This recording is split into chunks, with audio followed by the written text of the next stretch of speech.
Hey guys, Jeremy Jacobowitz here. If you're new, welcome. If you're not new, welcome back. It's lovely seeing your beautiful faces. This is all about my food adventures all over the world, and today we're doing a little series I call Influencer Secrets. We'll be going on a food adventure, but this is where I talk about just more things involved in the creator community, a lot of tech, a lot of camera gear, and that's what we're talking about today. I have the brand new iPhone 13 Pro Max here. I've been using it for, I guess, a month now. I didn't want to do just a normal video on this. I thought like, well, everyone's doing that. Who cares? There's a billion other videos. Go check out the Unlocker, David Kogan's video if you want to know like very specifics about this phone. But a very exciting update happened that I did want to talk about, and that's the ability to shoot Apple ProRes on this phone. So what does that mean? Well, the hope is that you just get a file that has more depth, more color accuracy, more ability to really be edited professionally. This is something Apple has pushed. Ooh, you could use our phone to shoot a movie. I didn't truly believe it, but I think the best way to do it is to put it to the test. So here's what I did today. I went on a little food adventure to Queens. We were going to check out a Malaysian place. We're going to check out an Indonesian place. Some yummy, yummy, yummy food. And I shot everything on this iPhone right here. So we're going to watch out a little adventure, and then we're going to talk about the footage. Because I want to see, my conclusion is, listen, I shoot everything on the Canon R5, if you haven't seen my dozens of videos about that. I don't know if I ever super want to go away from the R5. I love it. I love cameras. I love the gear. But much like my video last year on the iPhone 12 Pro Max, when Apple unleashed the ability to shoot raw photos on your phone, I just want to see, is it good enough for me to be more comfortable if I don't always want to carry around my camera? Is this close enough? So let's watch the footage. Almost every scene is shot ProRes. There are a few in there that are not. We'll see if you can pick out the difference. And then we'll talk about the scenes. We'll talk about the comparison between some scenes, normal, ProRes, and then the conclusion, should you use it?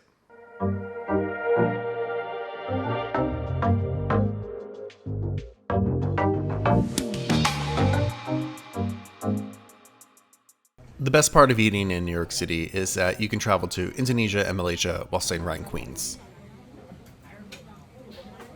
So I went on a little food crawl to try two cuisines I've never had before. First stop was the Tuesday only pop-up Warbu and Salasa at Indo Java.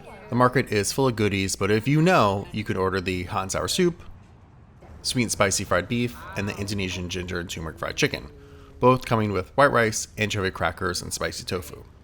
This beef, the inside the banana leaf is spicy tofu, steamed spicy tofu with the basil. Yeah. Oh my god. The other one, that one is the Indonesian fried chicken. This sambal added some heat. Okay, well, we did damage on our first stop. Pretty good. Then it was off to Taste Good Malaysian Cuisine.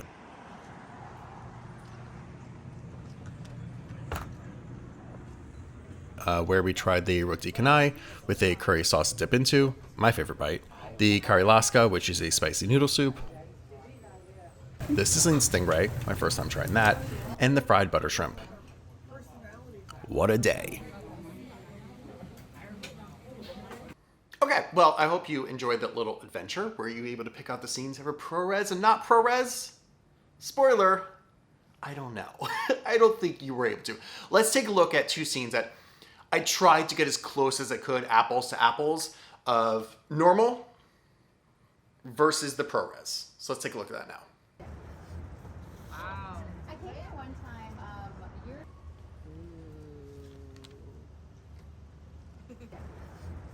Wow. I came in one time, you're... What was everyone's favorite so far?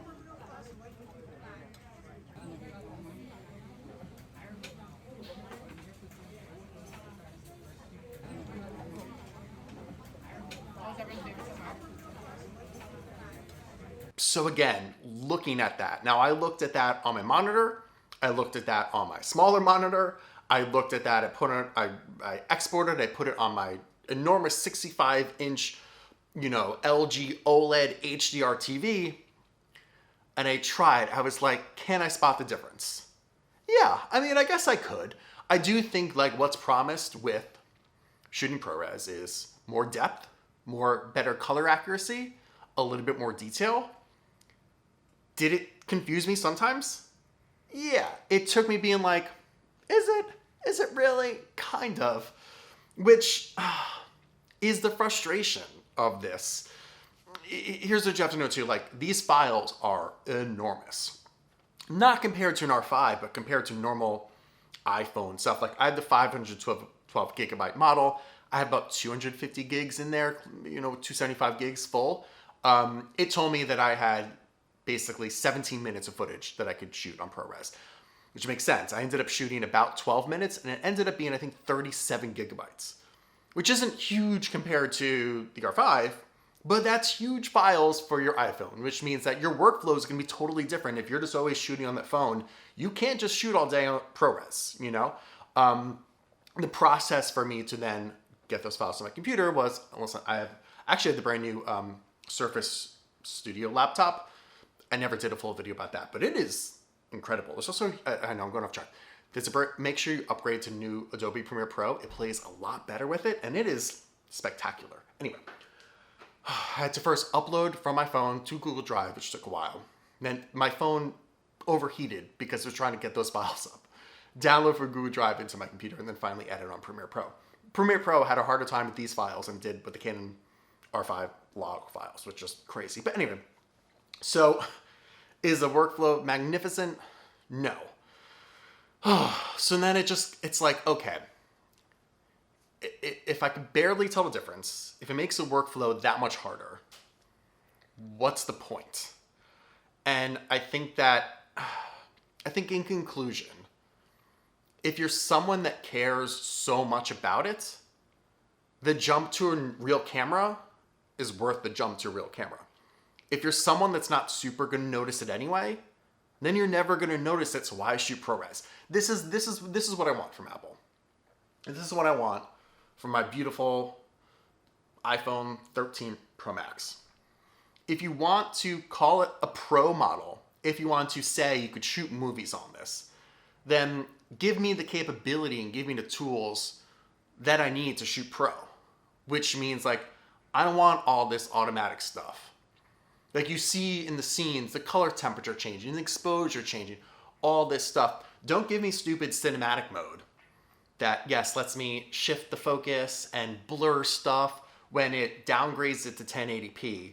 And there's so much blur that, like, your ears are blurred out. Like, no, that's not cinematic.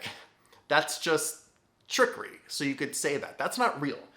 If you want real professionals using Apple ProRes on the iPhone 13 Pro Max, then build in tools that let me control every aspect of that scene. Because honestly, the footage looks great. It's insane what iPhones can do. I tell people all the time, they're like, what camera should I buy? I'm like, dude, use the one in your pocket because it's incredible. Once you know how to shoot on this and you're passionate about it, go get an R5 or go get whatever. But to just add a little bit more depth to it and color accuracy, I don't think is enough for someone to either not use ProRes or not use your beautiful mirrorless or DSLR camera or whatever. So it's a strange update. Maybe, I don't know, Apple's so confused and they push so hard, creative, and then don't really give you the tools for the people that really are that creative. Oh, I know these type of videos end up being little rants, but it's a little bit of a stream of consciousness here. Just a few more details on these files themselves too. Like, I think too, what you generally want to see is the ability to change the file. Like the idea of having more information in the video is that you could adjust colors and add, filters and all this other stuff and LUTs. And I didn't really see that big of a difference between the normal video and the ProRes video. So here's my other thing. If you're going to let me, let's say Apple listens to me. They're going to let me control the files, which is all I want. It has to be a flat profile. Having everything baked in, even if there's more flexibility in post, if it's not flat, it basically does me nothing. And that's what I want. If you're going to give me ProRes, then go all the way, Apple. Flat profile. All the tools to shoot manual. Let me do it. Let me do it.